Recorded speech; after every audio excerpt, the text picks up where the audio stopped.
L'usage excessif et absurde de Photoshop, une chanson qui met du baume au cœur en Somalie et une appli dangereuse pour les militaires distraits. C'est la Minute Web de Pascal Maïcognan.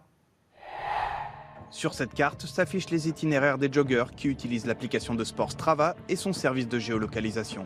Problème, l'appli reste allumée en permanence dans le smartphone de certains militaires. Du coup, la carte permet de voir les allées et venues des soldats dans des zones sensibles, notamment en Syrie et en Afghanistan. Au Niger également, où les déplacements dans la base militaire de Madama sont clairement identifiables. Cette découverte a été faite par un chercheur australien inquiet de la menace que représentent de telles données en accès libre. Avec sa chanson intitulée Barbare, cet artiste somalien avoisine les 2,5 millions de vues sur YouTube. Un phénomène rare pour ce pays qui s'adonne depuis quelques jours au Barbare Challenge. Sur les réseaux sociaux, de nombreux Somaliens dansent au rythme du titre. De quoi redonner un peu le sourire à une population frappée par la famine et la guerre civile.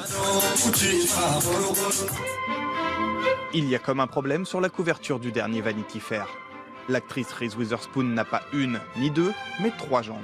S'agit-il d'un photomontage raté comme l'avancent de nombreux internautes? Pas du tout, répond le magazine, c'est la doublure de la robe qui donne cet effet. À vous de juger. Reste que dans la même série, Oprah Winfrey s'est vue attribuer une 3e main. Là, le magazine n'a pas eu d'autre choix que de supprimer le cliché de son site. À 9 ans, Sky Brown est la plus jeune skateuse professionnelle au monde. Cette japonaise, déjà célèbre pour ses figures sur Instagram, s'est lancée un défi de taille. Se qualifier pour les Jeux Olympiques de 2020. Ce sera la première fois que le skate y est représenté et la compétition aura lieu à domicile, à Tokyo.